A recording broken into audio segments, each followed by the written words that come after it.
পশ্চিমবঙ্গ ভূগোলের উপর বারবার ডাব্লিউবিপিএসসি এবং ডাব্লিউবিপি পরীক্ষায় যে ধরনের প্রশ্ন হয় সেগুলিকে অ্যানালাইসিস করার পর মূলত আজকের ক্লাসটি ম্যাটেরিয়াল সেগুলি সাজানো হয়েছে। এই ক্লাসটিতে পশ্চিমবঙ্গ ভূগোলের বিভিন্ন অ্যাসপেক্টগুলিকে ওয়ান লাইনার হিসাবে সাজানো হয়েছে এবং আশা করা যায় এ ধরনের প্রশ্নগুলি অ্যাসপিরেন্টসদের খুবই সাহায্য করবে তাদের আগামীতে যে ধরনের পরীক্ষা আসছে এবং পশ্চিমবঙ্গ রিলেটেড যে পরীক্ষা সে ধরনের পরীক্ষাতে। প্রথমে শুরু করি পশ্চিমবঙ্গ সম্পর্কিত কিছু সাধারণ তথ্য দিয়ে। পশ্চিমবঙ্গ এই রাজ্যটি আমরা যদি দেখি দ্রাঘিমাংশের বিচারে 85°48' পূর্ব থেকে 89°53' পূর্ব এবং অক্ষাংশের বিচারে 21°25' উত্তর থেকে 27°13' উত্তর। মূলত এই ডাটাটি মনে রাখতেই হবে। নেক্সট, আয়তনের বিচারে দেখব পশ্চিমবঙ্গ রাজ্য কততম স্থান অধিকার করেছে। আয়তনের বিচারে বর্তমানে পশ্চিমবঙ্গ রাজ্য 13তম, 14তম কিন্তু নয়, কারণ পশ্চিমবঙ্গ রাজ্যের আয়তনের বিচারে 14তম অবস্থান ছিল, সেটি জম্মু কাশ্মীর যখন একটা রাজ্য হিসাবে ছিল সেই সময়, কিন্তু পরবর্তীকালে অর্থাৎ 2019 সালে জম্মু কাশ্মীরের স্টেটহুড বাতিল হওয়ার পর পশ্চিমবঙ্গর র্যাঙ্ক 1 এগিয়ে বর্তমানে 13তম স্থান অধিকার করে। পশ্চিমবঙ্গ রাজ্যে 23টি জেলা রয়েছে। 23টি জেলা রয়েছে। এর আগে একবার পশ্চিমবঙ্গের বেশ কিছু জেলা ভেঙে নতুন 7টি জেলার নাম প্রস্তাব করা হলেও এখনও সেগুলি সরকারিভাবে অনুমোদন পায়নি, তাই 23টি জেলায় রয়েছে। নেক্সট, পশ্চিমবঙ্গের সবচেয়ে নতুন জেলা কোনটি? সেটি হলো পশ্চিম বর্ধমান। আগে বর্ধমান হিসেবে পূর্ব বর্ধমান এবং পশ্চিম বর্ধমান দুটি জেলায় এগুলো একটা জেলা হিসাবেই ছিল এবং 2017 সালের 7 এপ্রিল বর্ধমান জেলা থেকে এই দুটি জেলা পৃথক হয়। নেক্সট, পশ্চিমবঙ্গের মোট প্রশাসনিক বিভাগ 5টি। এই প্রশাসনিক বিভাগে কোন প্রশাসনিক বিভাগের অধীনে কোন জেলাগুলি রয়েছে সেটি জানা কিন্তু একান্ত প্রয়োজন। এই লিস্ট থেকে সেগুলি জেনে নিতে পারবে। দরকার হলে ভিডিওটি পজ করে তোমরা দেখে নিতে পারো কোন জেলাগুলি কোন প্রশাসনিক বিভাগের অন্তর্ভুক্ত। পরবর্তী প্রশ্নে আসি বা পরবর্তী তথ্যে, যে বৃহত্তম জেলা সেটি কিন্তু দক্ষিণ 24 পরগনা, উত্তর 24 পরগনা নয়, এটি মনে রাখা দরকার, এবং ক্ষুদ্রতম জেলা কলকাতা। কর্কটক্রান্তি রেখা অর্থাৎ 23.5° উত্তর যে অক্ষাংশ সেটি পশ্চিমবঙ্গের 5টি জেলার উপর দিয়ে গিয়েছে: পুরুলিয়া, বাঁকুড়া, পশ্চিম বর্ধমান, পূর্ব বর্ধমান এবং নদিয়া। পশ্চিমবঙ্গের মোট প্রতিবেশী রাজ্য রয়েছে 5টি। এই 5টি রাজ্য এক নজরে বিশেষ করে ম্যাপের মাধ্যমে একটু দেখে নিলে ভালো হয়। তারপর আমরা যদি দেখি এই 5টি রাজ্যের মধ্যে ঝাড়খণ্ডের সঙ্গে পশ্চিমবঙ্গ সবথেকে তার বেশি সীমানা কিন্তু শেয়ার করেছে। আর রাজ্যের মোট প্রতিবেশী দেশ 3টি। উত্তর পূর্বের দিকে রয়েছে ভুটান, উত্তর পশ্চিমের দিকে রয়েছে নেপাল এবং পূর্ব দিকে প্রায় পুরোটা জুড়ে বাংলাদেশ। এবং বাংলাদেশের সঙ্গেই কিন্তু পশ্চিমবঙ্গ সবথেকে বেশি বর্ডার শেয়ার করে যদি আমরা কোনো দেশের সঙ্গে এই বর্ডারটি দেখি। নেক্সট, উত্তর দক্ষিণে পশ্চিমবঙ্গ 623 কিমি বিস্তার লাভ করে এবং পূর্ব পশ্চিমে 320 কিমি। পরবর্তী প্রশ্ন, চিকেন স্নেক, যেটি প্রায় খবরে মাঝে মাঝে শোনা যায়। সেই চিকেন স্নেককে অনেক সময় মহানন্দ করিডোরও বলা হয় এই মহানন্দ নদীর নাম অনুসারে। এটি উত্তর দিনাজপুর জেলার চোপড়াতে অবস্থিত। এখানে মনে রাখা দরকার যে চিকেন স্নেকের একদিকে কিন্তু রয়েছে নেপাল এবং অন্যদিকে রয়েছে বাংলাদেশ, এবং এই স্থানটি যথেষ্ট ক্ষুদ্র। ভূপ্রকৃতি সংক্রান্ত তিস্তা নদী আমরা যদি দেখি, উত্তরে রয়েছে, বিশেষ করে দার্জিলিং জেলার ক্ষেত্রে তিস্তা নদী একটি খুবই গুরুত্বপূর্ণ নদী। তো তিস্তা নদীর পূর্ব দিক এবং পশ্চিম দিকে দুই দিকেই কিন্তু রয়েছে কিছু পাহাড়ি অঞ্চল। তো তিস্তা নদীর পূর্ব দিকে দূরবীনদ্বারা পর্বত রয়েছে। এই দূরবীনদ্বারা পর্বতের সর্বোচ্চ শৃঙ্গ হল ঋষিলা, এবং এখানেই কিন্তু কালিম্পং অবস্থিত। কালিম্পং বর্তমানে একটি আলাদা জেলা, যেটি দার্জিলিং থেকে পৃথক হয়েছে। বক্সা পাহাড়ের সর্বোচ্চ শৃঙ্গ হল সাংচুলি। এই বক্সা পাহাড় এটিও কিন্তু উত্তরবঙ্গের একটি পাহাড়, এবং এটি আলিপুরদুয়ার রেঞ্জের দিকে রয়েছে। তিস্তার পশ্চিম দিকে রয়েছে দার্জিলিং এবং কার্শিয়াং ও সিঙ্গালীলা। দার্জিলিংয়ে কার্শিয়াং শহর এবং সিঙ্গালীলা রয়েছে। এই যে ভূপ্রকৃতি সংক্রান্ত তথ্যগুলি বলছি, এটি যদি তোমাদের সামনে বা তোমাদের বইয়ে কোনো পশ্চিমবঙ্গের ম্যাপ থাকে, সেটি খুলে এটি একটু যদি মিলিয়ে নাও, তবে সব থেকে ভালো তোমরা কিন্তু এটি বুঝতে পারবে। তাহলে তিস্তার পশ্চিম দিকে দার্জিলিং, কার্শিয়াং ও সিঙ্গালীলা, আর পূর্ব দিকে আমরা কি দেখলাম, দূরবীনদ্বারা পর্বত ছিল। এবার দার্জিলিং কার্শিয়াংয়ের দুটি বিখ্যাত শৃঙ্গ হলো টাইগার হিল এবং সিনচল। এই টাইগার হিল খুবই বিখ্যাত দার্জিলিং জেলার, কারণ এখান থেকে সকালবেলাতে খুব সুন্দর সূর্যোদয় দেখা যায়। কার্শিয়াং শহরকে সাদা অর্কিডের ভূমি বলা হয়, কারণ এই শহর জুড়ে রয়েছে প্রচুর সাদা অর্কিড, এবং সেই অর্কিডগুলি বেশ সুন্দর।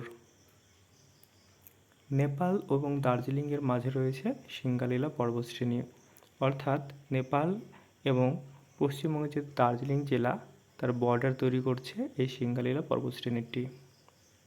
এবং সিঙ্গালীলারও বেশ কিছু আমরা শৃঙ্গ দেখব।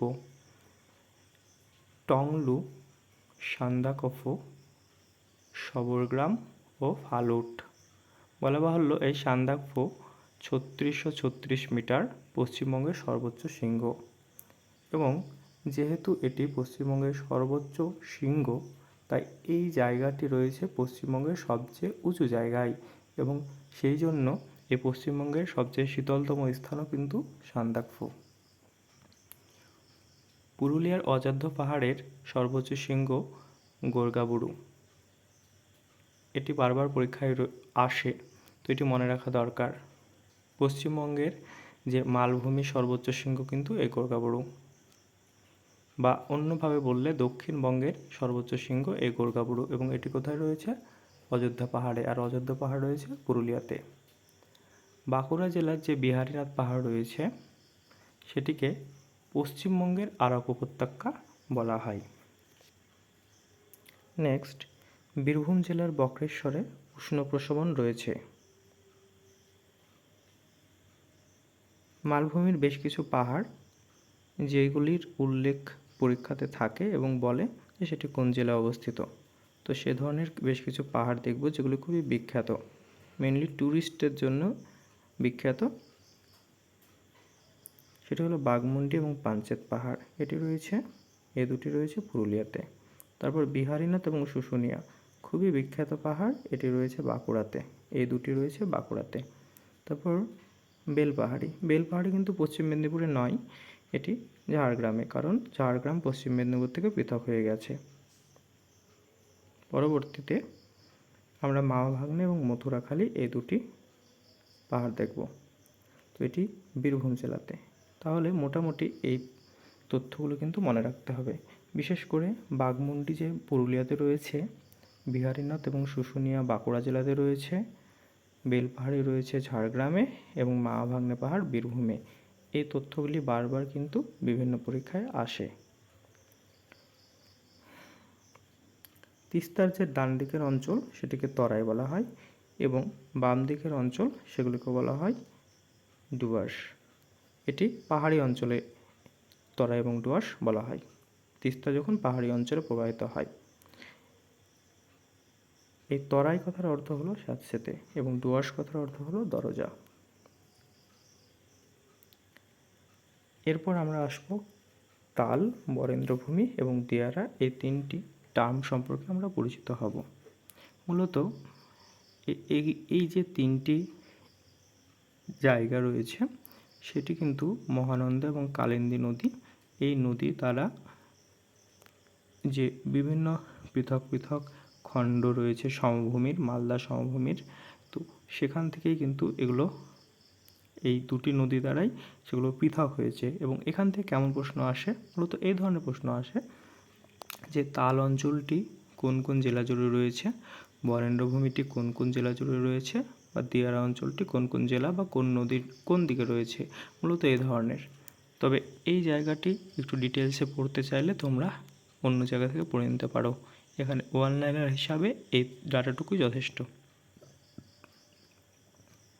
তারপর রয়েছে রাঢ় অঞ্চল। রাঢ় অঞ্চলে ল্যাটেরাইট এবং লাল মাটি দেখা যায়।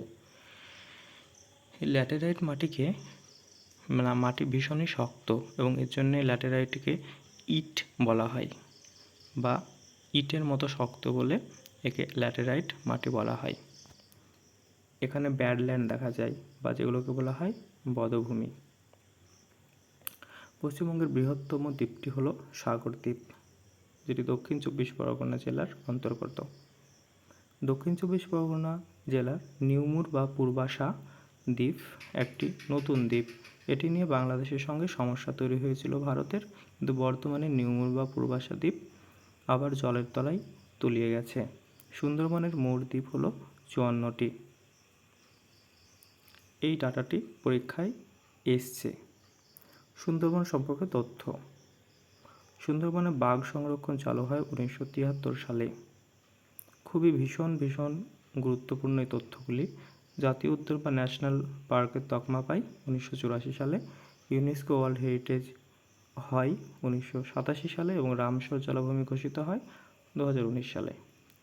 এবং পূর্ব কলকাতা জলাভূমি 2002 সালে রামসর সাইট ঘোষিত কিন্তু হয়। পরবর্তী নদ নদী সংক্রান্ত। তিস্তা হলো সিকিমের বৃহত্তম নদী এবং পশ্চিমবঙ্গের তৃতীয় বৃহত্তম নদী, এবং তিস্তা নদীকে উত্তরবঙ্গের ত্রাস বলা হয়। মূলত তিস্তা নদীতে বন্যা ফলে উত্তরবঙ্গের ভীষণ ক্ষয়ক্ষতি হয় বলে উত্তরবঙ্গের ত্রাস বলা হয়।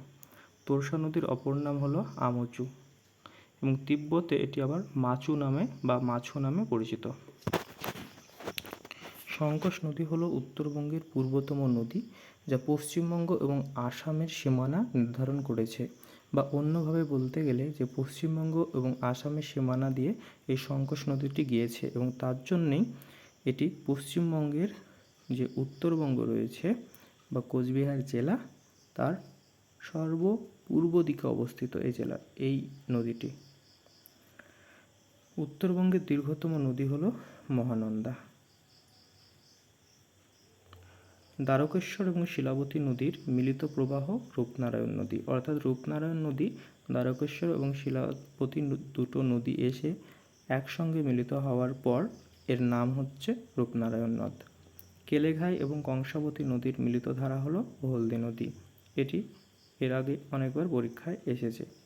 দামোদর নদীকে বাংলার দুঃখ বলা হয়, কারণ দামোদর নদীতে বন্যার ফলে দক্ষিণবঙ্গের বেশ কিছু দামোদর নদীর আশেপাশের যে জেলা এবং অঞ্চল এবং জায়গাগুলি রয়েছে সেখানে ভীষণ ধরনের বন্যা হয়। মূলত বর্ষাকালের দিকে এই বন্যার যে তীব্রতা সেটি বৃদ্ধি পায়। দামোদর উপত্যকাকে ভারতের রাঢ় বলা হয়। WBPCDCL 1985 সালে গড়ে ওঠে এবং এর অধীনে 5টি তাপবিদ্যুৎ কেন্দ্র রয়েছে, সেটি হলো ব্যান্ডেল, সাঁওতালডিহি, কোলাঘাট, বক্রেশ্বর এবং সাগরদিঘি। তোমরা পারলে এগুলি কোন জেলায় রয়েছে সেই ডাটাটিও দেখে নিও। ডিভিসি বা দামোদর ভ্যালি কর্পোরেশন 1948 সালে গঠিত হয়। স্বাধীনতার পর কিন্তু ভারতবর্ষে এই দামোদর ভ্যালি কর্পোরেশনই প্রথম কোনো ভ্যালি কর্পোরেশন। সুন্দরবনের নদী গোসাবা, পিয়ালি, মাতলা, ঠাকুরান, এছাড়াও আরও বেশ কিছু নদী রয়েছে। এটি এক্সাম পার্সপেক্টিভে মনে রাখার মতো, অনেক সময় প্রশ্নে এইরকম দেয়, নিচের কোনটি সুন্দরবনের নদী। এবার এখানে বেশ কিছু ডাটা রয়েছে উত্তরবঙ্গের নদ নদী সম্পর্কিত। এখানে তোমরা পজ করতে পারো এবং শুধুমাত্র নদীর নাম, নদীর উৎস কোথায় এবং নদীটি কোথায় পতন ঘটেছে এবং বেশ কিছু উপনদী সে ডাটাগুলি দেখে নিতে পারো। যেমন এখানে তিস্তা নদী যে মহিমবাহ এবং পড়েছে ব্রহ্মপুত্র নদীতে। এখানে রংপুর, রঙ্গিত, লিস ইত্যাদি উপনদী এর বিখ্যাত উপনদী। তো এইভাবে মহানন্দা, তোর্ষা, জলঢাকা, রায়টাক এর ডাটাগুলি পড়ে নেবে। পরবর্তীতে পশ্চিমবঙ্গের মালভূমি ও উচ্চভূমি অঞ্চলের নদীও রয়েছে, এগুলিও বিখ্যাত এবং এখানে বেশ কিছু নদী রয়েছে এবং এই লিস্টে যে নদীগুলি এক্সাম পার্সপেক্টিভে খুবই গুরুত্বপূর্ণ সেগুলি রাখা হয়েছে, এগুলোও দেখে নেবে। দৈর্ঘ্য জানার দরকার নেই, তবে মোটামুটি বড় বড় দৈর্ঘ্যের নদী যেমন বলি, এখানে তিস্তা নদীর দৈর্ঘ্য, তোর্ষা নদীর দৈর্ঘ্য, মহানন্দার দৈর্ঘ্য এবং দক্ষিণে ভেতর দামোদর নদীর দৈর্ঘ্য, এগুলো একটু দেখে রাখবে। এখানে মূলত কোনটি বড় এবং কোনটি ছোট এই যে ক্রমান্বয়, ঠিক আছে, মোটামুটি এই জায়গাটি মনে রাখলেই হবে, দৈর্ঘ্য জানার দরকার নেই, তবে বাকিগুলো একটু জানার চেষ্টা করবে। পরবর্তী আসছে পশ্চিমবঙ্গের উল্লেখযোগ্য নদী এবং তার তীরবর্তী শহর।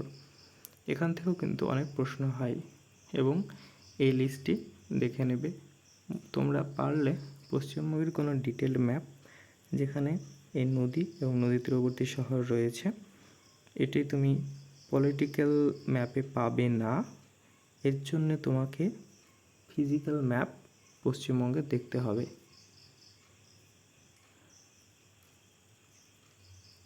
নেক্সট, পশ্চিমবঙ্গের উল্লেখযোগ্য নদী বাঁধ, এগুলোও দেখবে। এর মধ্যে সবথেকে বিখ্যাত নদী বাঁধ যদি বলি তাহলে অবশ্যই ফারাক্কায় প্রথমে রয়েছে, তারপর ম্যাসেঞ্জার, মুকুটমণিপুর, পাঞ্চেত, এই চারটি ভীষণই গুরুত্বপূর্ণ এবং বাকিগুলি মোটামুটি একবার দেখে রাখবে। পরবর্তী আসি জলবায়ু, মৃত্তিকা, উদ্ভিদ এবং কৃষিতে। পশ্চিমবঙ্গের জলবায়ু হলো উষ্ণ আর্দ্র, অর্থাৎ হট অ্যান্ড হিউমিডিটি একটু বেশি, ক্রান্তীয় মৌসুমি। তাহলে উষ্ণ আর্দ্র ক্রান্তীয় মৌসুমি।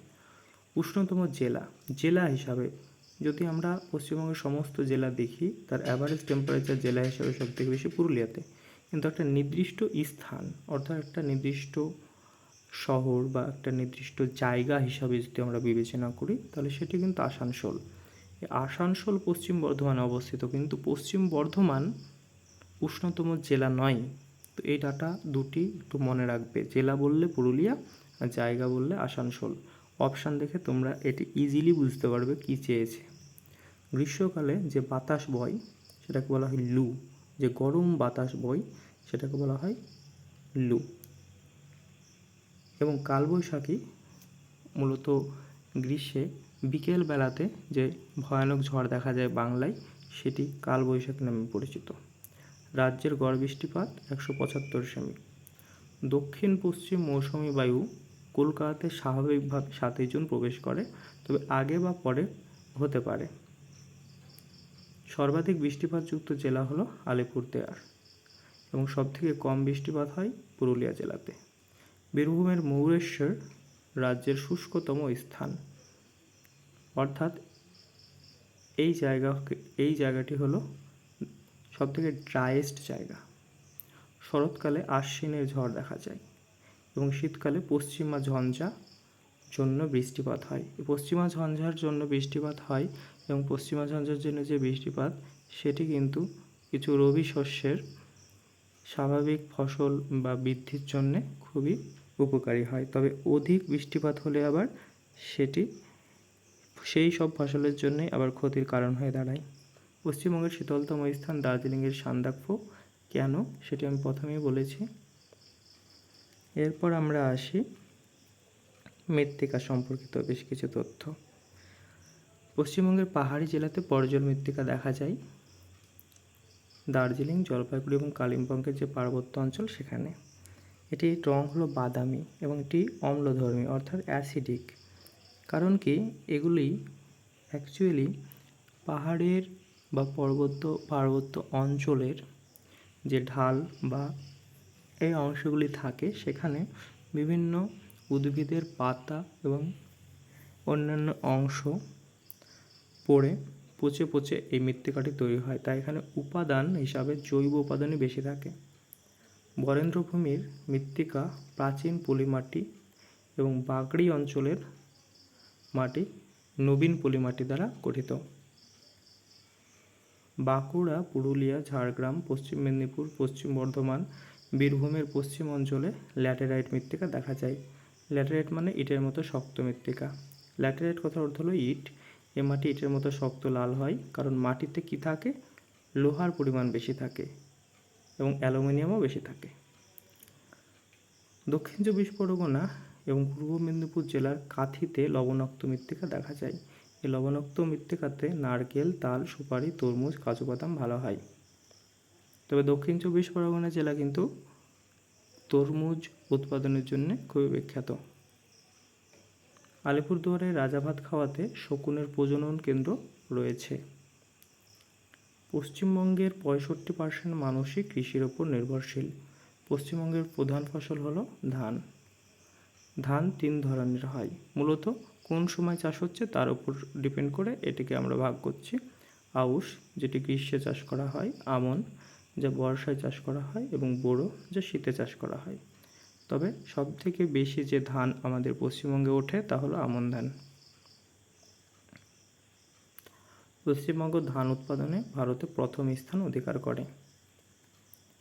পূর্ব বর্ধমান জেলার ধান উৎপাদনে পশ্চিমবঙ্গে প্রথম এবং তাই পূর্ব বর্ধমান জেলাকে ধানের গোলা বলে। কিছু উন্নত ধানের বীজ হলো রত্না, জয়া, বিজয়া, আদিত্য, পঙ্কজ। হুগলির চুঁচুড়া নামক যে জায়গা সেখানে ধান গবেষণাগার রয়েছে। পাটকে বলা হয় সোনালী তন্তু। পশ্চিমবঙ্গ ভারতে পাট উৎপাদনে প্রথম স্থান অধিকার করে। উত্তর চব্বিশ পরগনার ব্যারাকপুরে পাট গবেষণা কেন্দ্রটি অবস্থিত, যাকে সোনালী পানীয় বলা হয়। চা উৎপাদনে পশ্চিমবঙ্গ দ্বিতীয় স্থান অধিকার করে, তবে প্রথম স্থান রয়েছে আসাম। এই ব্যাপারে বলি যে চা উৎপাদনে পশ্চিমবঙ্গের জেলা হিসাবে সুখ্যাতি রয়েছে দার্জিলিংয়ের, কিন্তু জলপাইগুড়ি জেলাতে সবথেকে বেশি চা উৎপাদন করা হয়। টি বোর্ড অফ ইন্ডিয়া কলকাতাতে অবস্থিত। শাকসবজি উৎপাদনেও পশ্চিমবঙ্গ প্রথম। এই 3টি তথ্য বেশ ইম্পর্টেন্ট। সেটা হলো সিংকোনার চাষ দার্জিলিং জেলার মংপু বলে একটি জায়গা রয়েছে, সেখানে করা হয়।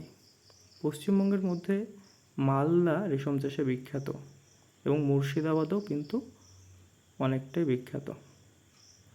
কোচবিহার জেলা তামাক উৎপাদনে প্রথম স্থান অধিকার করে। শিল্প সংক্রান্ত সবচেয়ে বেশি কয়লা পাওয়া যায় পশ্চিম বর্ধমানের রানীগঞ্জে। বীরভূমের মোহাম্মদবাজারে সবচেয়ে বেশি চীনামাটি পাওয়া যায়। 1874 সালে পশ্চিমবঙ্গের কুলটিতে ভারতের প্রথম লৌহ ইস্পাত কারখানাটি কোথায় গড়ে ওঠে? পশ্চিমবঙ্গের কুলটিতে। দুর্গাপুরকে ভারতের রুট বলা হয়। 1855 সালে রিষড়াতে পশ্চিমবঙ্গ এবং ভারতেরও প্রথম পাটকলটি স্থাপন হয়।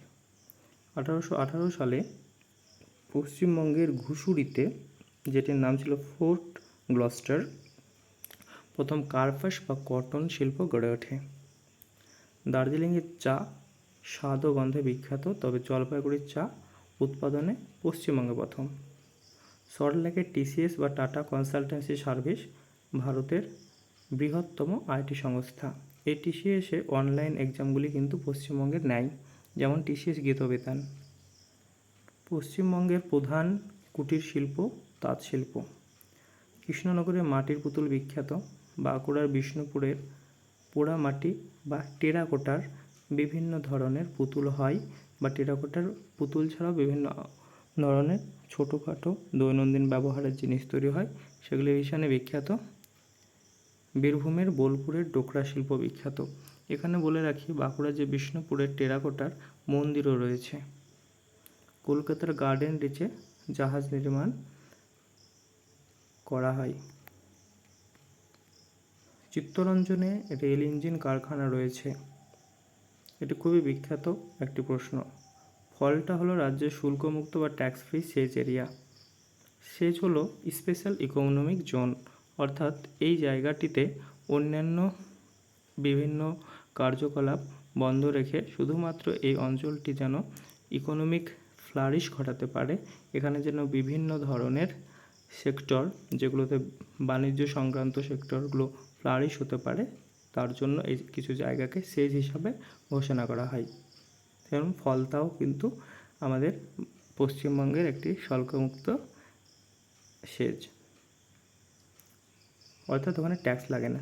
বানতলাতে লেদার কমপ্লেক্স গঠন করা হয়েছে। সল্টলেকের মণিকাঞ্চন মূল্যবান পাথর ও জুয়েলারির জন্য বিখ্যাত। পশ্চিমবঙ্গের 5টি সেজ রয়েছে, এগুলো পড়ে নেবে। পশ্চিমবঙ্গের বৃহত্তম জাতীয় সড়ক হলো NH-12। বলা বাহুল্য এর আগের নাম ছিল NH-34, কিন্তু পরবর্তীতে এটির নাম NH-12 নামকরণ হয়েছে। এটি বহরমপুর দিয়ে গিয়েছে, বানানটি ভুল আছে। এবং ক্ষুদ্রতম জাতীয় সড়কটি হলো NH-327B। পশ্চিমবঙ্গের দীর্ঘতম রাজ্য সড়ক হলো SH-4। রাজ্য সড়ক মানে রাজ্য সরকার কন্ট্রোল করে। এবং ক্ষুদ্রতম জাতীয় সড়ক হলো SH-4। পশ্চিমবঙ্গে 1902 সালে ট্রাম চালু হয় এবং 1984 সালে ভারতের মধ্যে প্রথম মেট্রো রেল বা পাতাল রেল চালু হয় কিন্তু কলকাতাতেই। খড়গপুর পশ্চিমবঙ্গের দীর্ঘতম রেল স্টেশন। দার্জিলিংয়ের ঘুম স্টেশন হলো রাজ্য তথা দেশের সর্বোচ্চ স্টেশন, অর্থাৎ হাইস্ট স্টেশন। 2011 সালের সেন্সাস অনুযায়ী পশ্চিমবঙ্গের জনসংখ্যা 9.13 কোটি। পশ্চিমবঙ্গের জনঘনত্ব 1029 পার বর্গ কিমি। জনসংখ্যাতে পশ্চিমবঙ্গের র্যাঙ্ক হলো 4th। উত্তর 24 পরগনার সবচেয়ে বেশি এবং দক্ষিণ 24 পরগনার সবচেয়ে কম জনসংখ্যা রয়েছে। পশ্চিমবঙ্গের সর্বাধিক জনঘনত্বযুক্ত জেলা হলো কলকাতা এবং সর্বনিম্ন জনঘনত্ব রয়েছে পুরুলিয়াতে। পশ্চিমবঙ্গের সাক্ষরতার হার 76.26%। সবচেয়ে বেশি সাক্ষরতার হার পূর্ব মেদিনীপুর জেলায় এবং সবচেয়ে কম উত্তর দিনাজপুরে। পশ্চিমবঙ্গে 1000 জন পুরুষ প্রতি 950 মহিলা রয়েছে। এটিকে কি বলে না, তো নারী পুরুষের যে অনুপাতটি। দার্জিলিং জেলার নারী পুরুষের অনুপাত বেশি এবং কলকাতাতে সবচেয়ে কিন্তু কম। এসসি বা শিডিউল কাস্ট জনসংখ্যা কোচবিহারে সর্বাধিক এবং এসটি বা শিডিউল ট্রাইব জনসংখ্যা দার্জিলিংয়ে সর্বাধিক। এটি মনে রাখার খুবই দরকার এবং সবচাইতে বড় ব্যাপার, এই দুটি কিন্তু উত্তরবঙ্গের জেলা। এসসি এসটি উভয় ক্ষেত্রেই কম জনসংখ্যা বহন করছে কলকাতা।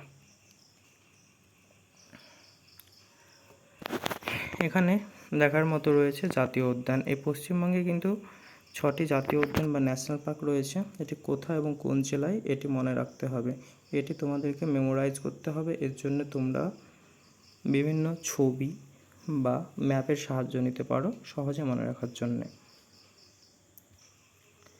একই রকমভাবে বন্যপ্রাণী অভয়ারণ্য বা ওয়াইল্ড লাইফ স্যাংচুয়ারি রয়েছে পশ্চিমবঙ্গে। এই যে লিস্টটি এবং কটি রয়েছে, এই লিস্টটি তোমরা ম্যাপের সাহায্যে বা এমনি মেমোরাইজ কিন্তু করতে হবে, এখান থেকে খুব ভালো প্রশ্ন হয়। তারপর পশ্চিমবঙ্গের প্রধান প্রধান খনিজ এবং তাদের প্রাপ্তি স্থানের এই জায়গাগুলো তোমরা সবাই পড়ে নেবে। এবং এখানে জুম করে বা তোমরা ইচ্ছে করলে এটিকে পজ করতে পারো এবং দেখতে পারো। এই জায়গাটা কিন্তু খুবই ইম্পর্ট্যান্ট জায়গা এবং এখান থেকে কিন্তু অনেক প্রশ্ন হয়। এখানে শুধু কোথায় কি পাওয়া যায় এইটুকু মনে রাখলেই হবে।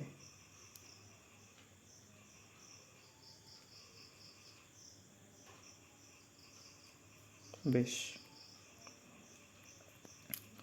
পরবর্তী আমরা লিস্টে যাই। সেখানে দেখব বেশ কিছু শিল্প এবং শিল্পগুলি কোথায় কোথায় রয়েছে সেই জায়গাগুলি একটু দেখে নেবে। পরবর্তীতে আমরা পশ্চিমবঙ্গের কিছু শিল্পাঞ্চল দেখব। কোন শিল্পাঞ্চলে কী কী পাওয়া যায় এই জায়গাগুলি মোটামুটি একবার দুবার দেখবে এবং চোখ বোলাবে।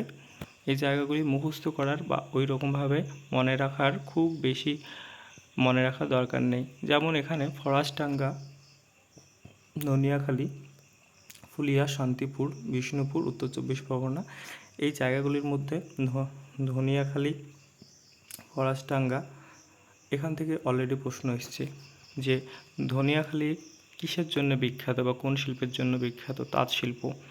তারপর এখানে কৃষ্ণনগর মৃৎশিল্পের জন্য সবথেকে বেশি বিখ্যাত কৃষ্ণনগর। বিড়ি শিল্পের জন্য কিন্তু মুর্শিদাবাদ ভালো বিখ্যাত রয়েছে। এছাড়া গালা শিল্পের জন্যে বাঁকুড়া সোনামুখী, পুরুলিয়া ঝালদা, চর্মশিল্পের জন্যে বানতলা এবং পাকসারকাশ, আর রেশম শিল্পের জন্যে মালদা, মুর্শিদাবাদ। তো এই জায়গাগুলি একটু পড়ে নেবে, আমি দাগিয়ে দিলাম। পরবর্তীতে যে পশ্চিমবঙ্গের বিমানবন্দর, মূলত দেখো কোচবিহার বিমানবন্দর কোচবিহারে, তো এই যে জায়গা দিয়ে নাম সেগুলি মনে রাখার দরকার নেই। বালুরঘাট বালুরঘাটে, বেহালা বেহালাতে এবং মালদা মালদাতে। তবে কাজী নজরুল ইসলাম বিমানবন্দর যে রয়েছে দুর্গাপুর আসানসোলে, বাগডোগরা যে রয়েছে শিলিগুড়িতে, এবং নেতাজি সুভাষচন্দ্র বিমানবন্দর যে কলকাতাতে বা দমদমে, সেটি মনে রাখার দরকার রয়েছে। এবার আমরা এক নজরে কিছু পশ্চিমবঙ্গের তথ্য দেখে নেব এবং আমাদের এই আজকের ক্লাসটি শেষ করব। পশ্চিমবঙ্গের রাজধানী আমরা জানি কলকাতা এবং সর্বোচ্চ শৃঙ্গ কিন্তু সান্দাকফু। তারপর পশ্চিমবঙ্গের প্রধান নদী ভাগীরথী, হুগলি। পশ্চিমবঙ্গের রাজ্য ফুল শিউলি। রাজ্য ফল যদিও পশ্চিমবঙ্গের থেকে ঘোষণা করা নেই, তো এখানে আম লেখা আছে। পশ্চিমবঙ্গের রাজ্য পশু হলো মেছো বিড়াল, রাজ্য পাখি হলো মাছরাঙা এবং রাজ্য উদ্ভিদ হলো ছাতিম। এখানে মনে রাখবে যে শিউলি ছাড়াও এই শিউলির যে বিভিন্ন নাম রয়েছে, এটাকে বলা হয় নাইট ফ্লাওয়ারিং জেসমিন। তো এই ধরনের যে বিভিন্ন নামগুলি, তো এগুলো কিন্তু মনে রাখবে। পশ্চিমবঙ্গের শিলিগুড়িকে gateway of north eastern India বলা হয়। পশ্চিমবঙ্গের উচ্চতম স্তম্ভ হলো শহীদ মিনার, আর বিল্ডিং হলো দ্য 42। পশ্চিমবঙ্গের প্রথম হাইকোর্ট হলো কলকাতা হাইকোর্ট, 1862 সালে স্থাপন হয়। এটি সালটিও ইম্পর্টেন্ট। প্রথম সেতু হলো হাওড়া সেতু, 1943 সালে ওপেন হয়, এটিও খুবই ইম্পর্টেন্ট। পশ্চিমবঙ্গের প্রধান নৃত্য ছৌ নাচ। পশ্চিমবঙ্গের প্রথম বিশ্ববিদ্যালয় কলকাতা বিশ্ববিদ্যালয়, সাল খুবই ইম্পর্টেন্ট। পশ্চিমবঙ্গের প্রথম কলেজ প্রেসিডেন্সি কলেজ, সাল খুবই ইম্পর্টেন্ট। পশ্চিমবঙ্গের প্রথম মহিলা কলেজ বেথুন কলেজ, 1879, এখানেও সাল ইম্পর্টেন্ট। পশ্চিমবঙ্গের হিন্দু ধর্মাবলম্বী মানুষের সংখ্যা বেশি, এটি। তারপর নেক্সট হলো পশ্চিমবঙ্গের প্রথম মুখ্যমন্ত্রী প্রফুল্লচন্দ্র ঘোষ। পশ্চিমবঙ্গের প্রথম মহিলা মুখ্যমন্ত্রী মমতা বন্দ্যোপাধ্যায়। পশ্চিমবঙ্গের প্রথম রাজ্যপাল খুবই ইম্পর্টেন্ট, চক্রবর্তী রাজাগোপালাচারী। পশ্চিমবঙ্গের বর্তমান রাজ্যপাল, পশ্চিমবঙ্গের প্রথম অধ্যক্ষ ঈশ্বরচন্দ্র জালান, এটিও ইম্পর্টেন্ট একটি তথ্য। পশ্চিমবঙ্গের বর্তমান অধ্যক্ষ, পশ্চিমবঙ্গের নবীনতম জেলা পূর্ব পশ্চিম বর্ধমান, এটি আমি আগে আলোচনা করেছি।